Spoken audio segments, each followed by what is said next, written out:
Saudara-saudari terkasih, kebutuhan kita itu sebetulnya ada 3, yaitu dicintai, dihargai, dan diterima. Maka, kalau ada satu orang saja yang sungguh mencintai kita, menghargai kita, dan menerima kita apa adanya, kita adalah orang yang sangat berbahagia. Tetapi memang dalam arti sepenuhnya ya, diterima apa adanya, beyond baik buruk, baik ya diterima, buruk ya diterima. Dicintai beyond benar salah, benar ya dicintai, salah ya dicintai. Dihargai, kita berhasil ya dihargai, gagal ya dihargai. Nah, kalau kita bisa menemukan satu orang saja yang sungguh menerima kita apa adanya, mencintai dan menghargai kita dalam baik buruk benar salah, kita adalah orang yang berbahagia. Karena itu Rasul Paulus dalam bacaan hari ini, dalam tulisannya kepada umat di Efesus, dia mengatakan, aku ingin supaya kalian mengerti dan mengenal kasih Kristus. Betapa dalamnya, betapa tingginya, betapa lebarnya kasih Kristus. Karena memang kalau kemudian kita mengenal betapa Kristus sangat mengasihi kita, sungguh beyond pengetahuan, melampaui akal budi dan pengertian kita orang yang sangat bahagia. Karena kita kemudian merasa bahwa kita ini dicintai meskipun kita berdosa. Dan itulah sebetulnya dalam istilah teologis, kita adalah simul justus et peccator. Kita adalah orang yang berdosa, tapi dibenarkan oleh Tuhan. Kita dicintai meskipun berdosa. Dan itulah rahasia keselamatan kita. Maka itu menjadi tujuan setiap orang yang mau berkembang dalam hidup rohani, yaitu mengenal kasih Kristus. Betapa dalamnya, betapa lebarnya, betapa tingginya kasih itu.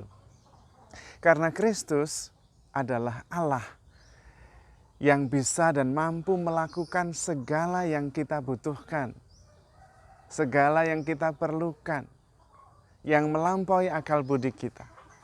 Tetapi memang dari pihak kita, pertama-tama harus mengenal kasih itu. Kemudian menerimanya dan mensyukurinya. Dan hidup atas dasar kasih itu. Bacaan hari ini luar biasa dari surat Rasul Paulus kepada jemaat di Efesus. Maka saya tidak bisa melupakan dan saya harus mewartakan mengenai bacaan hari ini. Anda merenungkannya sungguh-sungguh. Mudah-mudahan bantuan saya ini bisa menolong kita semua untuk lebih mengarahkan hati, pikiran, dan perasaan kepada kasih Kristus itu. Tapi memang modal utamanya adalah hati kita. Hanya bisa dimengerti dari hati ke hati, kasih itu. Dan kemudian kita mengarahkan diri kepadanya, mempercayainya, dan kemudian taat. Kasih itu, kasih Kristus itu luar biasa. Dan itu sebetulnya yang memenuhi hati kita. Kalau kita sudah penuh dengan kasih Kristus, penuh dengan penghargaan dan cinta yang Dia berikan kepada kita sudah selesai dengan diri sendiri. Dan kemudian kita bisa mengasihi, kita bisa mengampuni, karena kita mempunyai kekuatan, yaitu kasih Kristus sendiri yang begitu dalam. Dan kita hidup atas dasar kasih itu. Maka sebenarnya rahasianya ada di sini. Kalau orang mengatakan dia belum selesai dengan dirinya sendiri, dia ada luka batin, lubang besar yang harus dia tutupi. Karena itu dia menjengkelkan di sana, mengganggu di sini. Rahasianya ada pada hati kita, yaitu mengenal kasih Kristus yang begitu besar. Kita harus berani datang kepada Tuhan karena kita mengenal bahwa kasih Allah itu tanpa batas.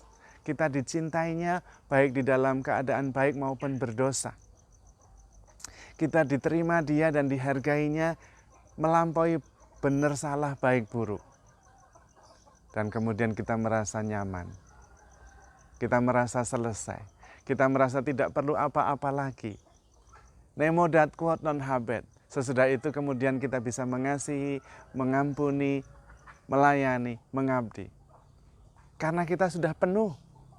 Tempayan cinta kita sudah penuh dan utuh. Dan kita bisa tinggal membagi-bagikan kasih itu. Maka kalau kita mempunyai persoalan dalam relasi, karena kita kurang mampu mengasihi, kurang mampu mengampuni, pergilah ke dalam hati. Kenalilah kasih Kristus yang luar biasa itu. Yang menerima kita apa adanya.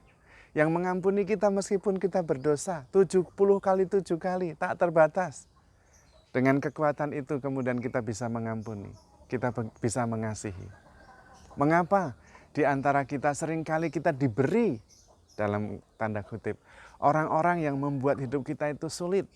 Entah itu orang tua kita sendiri, entah itu saudara kita sendiri, entah itu anak kita sendiri, entah itu sahabat kita sendiri, entah itu pasangan kita sendiri, yang membuat hidup kita itu menjadi berat dan sulit. Kenapa?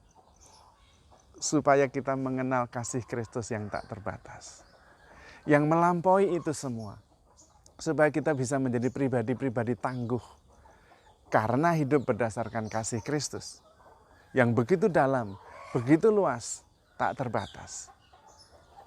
Dan karena itu kemudian kita bisa mengasihi, mengampuni. Dari mana kita bisa mengasihi? Kalau kita tidak mempunyai orang yang begitu sulit. Kalau hanya mengasihi orang yang mudah, semua orang bisa. Tapi tidak teruji kasih kita. Bagaimana kita bisa mengampuni? Kalau hanya mengampuni sahabat-sahabat yang memang manis-manis, ya mudah kita mengampuni. Tapi mengampuni orang yang sulit, mengasihi orang yang sungguh-sungguh membuat hidup kita itu tidak nyaman. Disitulah kekuatan kasih Kristus menjadi nyata. Dan itulah kesempatan bagi kita untuk bisa membuktikan bahwa kita itu sungguh mengenal kasih Kristus itu dan kekuatannya.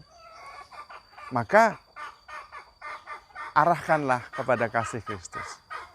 Kalau menghadapi kesulitan apapun juga, ada pribadi-pribadi yang sulit, kasih Kristus yang menjadi kekuatan kita. Anggaplah, terimalah sebagai kesempatan untuk menunjukkan bahwa kita bisa setia, kita bisa taat, karena mengenal kasih Kristus yang begitu dalam itu dan mengenal kekuatannya. Mudah-mudahan kemudian hidup kita penuh dengan kasih, utuh, penuh, cukup, tidak perlu apa-apa lagi karena sudah mengenal kasih Kristus yang begitu dalam. Sehingga yang ada di kiri kanan kita justru merupakan kesempatan bagi kita untuk menunjukkan bahwa kita sudah mengenal kasih itu dan hidup di atasnya, dan mengenal kekuatannya juga. Tuhan memberkati.